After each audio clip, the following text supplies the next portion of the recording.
दोस्तों, आज की कहानी है माँ बाप को बेटी को विदा करके भूल जाना चाहिए। दोस्तों, कहानी शुरू करने से पहले अगर हमारे चैनल को सब्सक्राइब नहीं किया हो तो कर लीजिए ताकि आपके पास पहुंचे हर रोज नया वीडियो। सुधा और चैतन्या गार्डन में बेटी गप्पे मार रही थी। इस बार बात उनकी पड़ोसन की बेटी आकांक्षा की हो रही थी कि कैसे आकांक्षा की माँ के हस्तक्षेप के कारण उसका घर बिगड़ गया। आकांक्षा की शादी को 1.5 वर्ष हुए थे। पढ़ाई लिखाई खेल कूद में अव्वल रहने के अलावा खाना बनाने तक में आकांक्षा दक्ष थी। बड़े धूमधाम के साथ आकांक्षा की शादी हुई। वह इंदौर में जाकर सास ससुर पति के साथ रहने लग गई। शादी के 1 वर्ष बाद आकांक्षा के पति का तबादला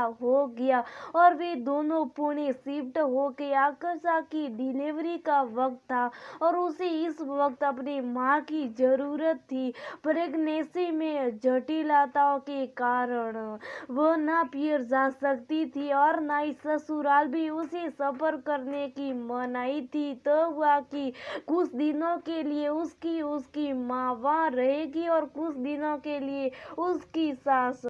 दूर से सब बहुत अच्छा दिख रहा था। मल्टीनेशनल में जॉब, अकेले सर्वसाधन युक्त घर, पढ़े लिखे लोगों से लेस ससुराल वाले। पर जब आकांक्षा की माँ वहाँ रहने गई तो उन्होंने दूर से दिख रही अच्छी चीजों को नजदीक से और बारीकों से देखा।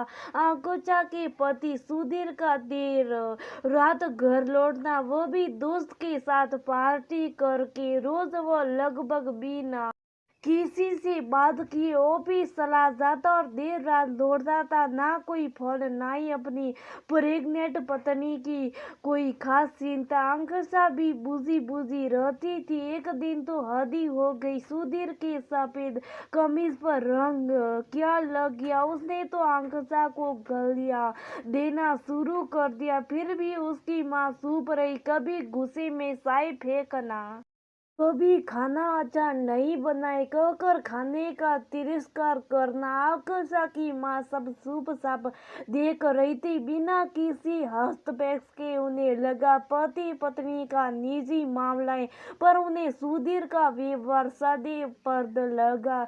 कुछ ही दिनों में सुधीर की माँ अचानक आ गई। उन्हें देखकर सुधीर का चेहरा खिल गया। सुधीर घर जल्दी आने लगा। अक्सर ऑफिस से लौटते वक्त माँ से पूछता कि कुछ लाना है क्या। आकांक्षा की माँ को लगा अब शायद माँ अपने बेटे को समझाएगी, लेकिन उसे कुछ अजीब लगा जब माँ बेटा दोनों पूरे टाइम खुशफुसाते रहते थे। आकांक्षा की माँ रोज दोपहर में सोती थी। एक दिन यूं ही रसोई की तरफ पानी लेने जा रही थी कि सुधीर की माँ की बात सुनकर वही जड़ हो गई। बेटा, मैंने तो पहले कहा था कि तू प्रिया से शादी कर ले। इतनी पढ़ी लिखी आमिर लड़की है वो, लेकिन तेरे बाबूजी नहीं माने। ये आकांक्षा तो मुझे फूटी आंख नहीं सुहाती।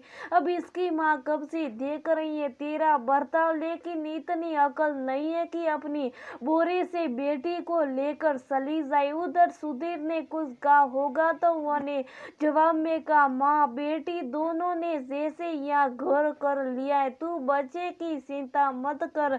लड़का हुआ तो अपना, लड़की हुई तो खुद पालेंगे, बाद में देख लेंगे। तू तो प्रिय को समझा कि सब जल्दी ठीक हो जाएगा। आते हुए उससे मिलते हुए आना। आकांक्षा की माँ तो कांटो तो खून नहीं, खुद को जैसे तैसे संभालते हुए अपने कमरे तक पहुंची। आंखों से बस टप टप आंसू बह रहे थे, लेकिन कुछ निश्चय करते हुए उन्होंने अपने पति को कॉल किया और सब कुछ विस्तार में बताते हुए उनसे फ्लाइट की 2 टिकट्स करवाने का पति से बात करके मन कुछ हल्का हुआ और दोनों ने आकांक्षा की डिलीवरी तक चुप रहने का तो किया। जैसे तैसे इन सब से गुजरते हुए आकांक्षा की डिलीवरी हो गई और उसने एक बेटी को जन्म दिया। सुधीर और उसकी माँ कुछ खास खुश नहीं थे। उन्होंने बातों ही बातों में जता दिया कि उनके घर तो सबसे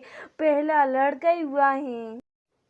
कुछ दिन बीते थे कि आकांक्षा की माँ ने उसे अपने साथ कुछ दिनों के लिए लेकर जाने का तय किया। सुधीर और उसकी माँ ने तुरंत हामी भर दी और एक दूसरे को देखकर मुस्कुराने लगे। इन सब के बीच लगभग 1 महीना बीत चुका था। आकांक्षा लगातार चुप रहती। उनकी सहकने वाली सीढ़िया सी बच्ची अब चुप हो गई थी। शायद दोनों ही पक्ष एक दूसरे को तकलीफ नहीं देना चाहते थे, इसलिए बात दबा रहे थे। पर अब वक्त आ गया था जब सारी बातें साफ साफ खुलकर की जाए। आकांक्षा के माता पिता ने उसे बिठाया और सुधीर के बुरे बर्ताव का कारण पूछा। गोलमोल बातें करने पर उसकी माँ ने माँ बेटे की सुनी हुई बात बताई तो आकांक्षा की नजरें झुक गई। उसने बताया कि वो सब जानती है पर अपने घर के इज्जत को बनाए रखने वह चुप रही। उस पर वह प्रेग्नेंट हो गई। तब उसे लगा शायद अब सब ठीक हो जाए। जाने कितनी बार सुधीर ने उसे आधी रात को घर से बाहर निकाला था और वह गिड़गिड़ाती हुई वापस गई थी। उसने कहा कि माँ, मैंने आपको भी एडजस्ट करते हुए देखा है। हमेशा आप ही कहती थी कि बेटी अब वही तेरा घर है। आकांक्षा अपने माता पिता से गले लगकर बहुत रोई। उन्होंने भरे गले से कहा, हाँ बेटा, यही मेरी गलती थी पर ये घर तेरा था और हमेशा रहेगा। बस अब तू यहीं रहेगी। सुधीर या उसके घर वालों ने कभी कॉल नहीं करा। बस अब आकांक्षा की माँ ने नामकरण में बुलाने कॉल किया तो बस उन्होंने ये कहकर कॉल काट दिया कि लड़की का क्या नामकरण करना, खुद ही कर लो, हम नहीं आएंगे। आकांक्षा अक्सर अपनी बिटिया को लेकर माँ के साथ पास के गार्डन में जाती। लोग उन्हें अजीब नजर से देखते और अक्सर पूछते रहते कि आकांक्षा कब वापस ससुराल जाएगी। एक दिन आकांक्षा की माँ ने कह दिया कि अब वापस आ गई है और यहीं रहेगी। धीरे धीरे ये बात उस छोटे शहर की कॉलोनी में फैल गई। लोग तरह तरह की बातें बनाने लगे। एक दिन यूं ही टहलते हुए बड़बोली मिसेस श्रावणी ने कह ही दिया, भाई, बेटी के घर माँ का इतना रहना वैसे भी ठीक नहीं है। जहाँ बेटी के घर माँ का दखल देती है घर टूटता ही है। शायद उन्होंने सही कहा। माँ बाप को शायद बेटी को विदा करके भूल जाना चाहिए, तभी तो ससुराल वाले मन सा व्यवहार कर पाएंगे। लोग चाहते शायद लड़की को शादी के बाद माता पिता के लिए मर जाना चाहिए और जो माता पिता अपनी बेटी का साथ दे उन्हें सरेआम बदनाम करना चाहिए।